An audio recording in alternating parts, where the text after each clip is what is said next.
We're going back to the project lawn, and the question of the day is, can I save this lawn by dethatching it?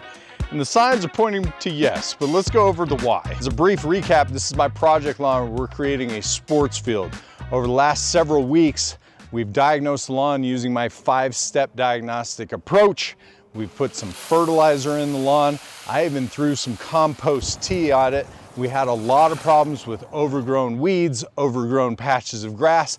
So I took that high to cut down just to make sure that we were going to be putting less stress on the lawn, more organic materials down. I decided that we were going to put down a robot lawnmower, so mulch every single day and put little pieces of grass back into the system. To my surprise, this unearthed a massive problem, and I knew I was in for a long ride after I started checking the feed from the robot mower.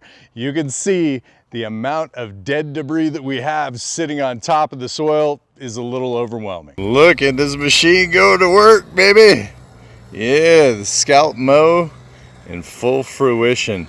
Now here's the thing, this might look super scary, but check this out. In the areas that we've cleaned up, it's looking much better. And that's essentially what's going to happen all over the entire lawn. So I'm really excited about this. But it's important to understand that 100% we're going to have to remove this debris. It's not just going to remove itself. And no matter how many times I cut it with the motion, it's not just going to magically disappear. So we got to go to work. Well, this is my reality. Sometimes you got to go old school, right? Didn't realize how much dead debris was really in this lawn, but the yucca's really just kicking it all up. But look at these piles, 4 feet wide, about 3 feet deep. I mean, this is absolutely crazy. I've got 1, 2, 3, 4, 5, 6, 7 of these. And I think I might just grab the mower and just scalp mow this so we can move past this. But this, my friends, is what we call a reality check. And the problem is, if we don't get this all out, the grass is just gonna mat over, it's gonna die. And that's what I was telling you yesterday, that the majority of this grass is already struggling. So it kind of looks worse than what it was, but it's not. We're just moving forward. Now, you can really only do what your schedule permits, and as of today, I'm out of time, so I'm just planning on coming back tomorrow. But a friendly reminder out there, you don't have to eat the elephant all at once. You can take it in little bites. So in this project, just gonna be doing little by little over the next couple of days. We'll come back tomorrow. 2 days later after I raked it out, and this is our reality. And the fact of the matter is it actually looks really good to me by comparison. Whenever you're dropping that height of cut so much, you're gonna see the worst of the worst. Now, as far as I'm looking at, we're just looking at a ton of dead grass. And I think if I can get this out of here, it's gonna look 10 times better. Ultimately, what we wanted to do is to look more like this. Over here, this little section here, it's got a lot of good color in it. Let's see if we can get on top of this so you can see what it looks like. Now, there's a lot of you guys out here in this similar situation where you get into this and you just start freaking out, and that's normal. It really doesn't look great, but we've put the grass in a little bit of shock because we've taken the height to cut down. I've been in this situation before, so for me, it's not a freak out moment. Most of you guys out there are just gonna gasp when you see it in this kind of condition, because you feel like it possibly looked better before we did the scalp mowing. And the reason why it looks that way is because we had longer strands of grass coming up and out, and it gives us the illusion of what you think you have. So this is our reality. So today, my focus really is to get the dead grass off of the top and really just focus on redoing the compost tea, because now we're actually getting to the soil, and I think we're gonna get a much better reaction. But like I said, I'm all ears to have this kind of a boost in about 3-4 days and have it look like this. I'm actually really happy, but let's get to work. Normally I'd be grabbing my son Joe about right now, but today I brought the Owlet just to make my life a little bit easier. The nice thing about the Owlet is that I'll be able to detach the clippings and really not have to stress about the cleanup as much. Usually when I'm dealing with a project like this one, I'm gonna end up dethatching about 4 days in a row before I let it relax, just so I get all the stuff off of the top.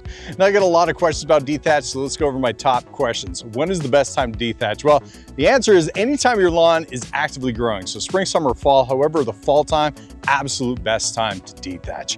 How often should you dethatch will also depend on how much debris your lawn is producing. So I dethatch once a month or every other month during the growing season. So how do you know if you need to dethatch? Well, dethatching targets surface debris. So I pinch the soil surface or I use a thatch rake. So if I grab more than about 1/8 of an inch of debris or I can't see the soil when I part the grass, I know it's time to dethatch because that material is not going to decompose the way you expect. Does dethatching damage your lawn? Yes, it does put the lawn into a little bit of stress on the top layer of the roots. Using a power rake might take 6 weeks to recover. However, the Sunjo Dethatcher, you'll bounce back in about 1 to 2 weeks, especially with good watering and fertilizer. Now, my all-time favorite question, can I dethatch when it's hot outside? Absolutely. I've personally done it when it was 90+ degrees outside. Just monitor the soil water levels and avoid power raking in the heat. Go with the Dethatcher instead. Can I dethatch Bermuda grass? Yes, but Bermuda grass has above ground runners or stolons.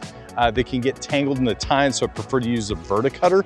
So if you use a dethatcher, you got to set the blades above the stolon. Lastly, should I mow before I dethatch? Yes, it is best to mow the lawn down to 2 inches or less. I personally prefer a 1-inch height of cut before dethatching. Look at this pile. It's absolutely insane. I started pushing it down the hill because it was just so much. But most of this is all dead material. Now, if you do the scalp job right, you're really not gonna have this kind of a problem. But again, this is kind of what happens when you turn the water off too early the season before. Now, if we had just let the grass kind of grow, some of this mat would have pushed up just a hair, but I find that the grass was gonna be thin either way, and I'd rather just take the Band-Aid off and just kind of make things happen. So we got a little bit of stress, but that's where the Dr. Gaia compost comes into play.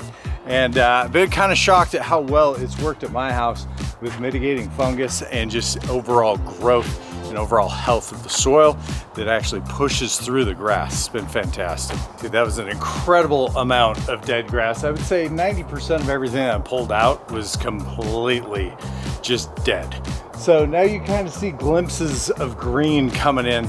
It's about 3 shades darker on this side, and then as we go over here, it gets a little bit lighter, and that's just because of the way we started watering last night. We watered this section, then this section, then this section, then that section. So it's a little bit wetter than I would have liked in that corner, but just kind of is what it is. But don't get frustrated if you're in this situation. I am super optimistic. Everything is starting to grow. Even with all this work that I just put into this, I feel like I only got a fraction of the debris that's here impeding the new growth. So for the next few days, I'm gonna have the homeowner and myself take a pass or two every single day for the next 4 days in a row. It's just that bad.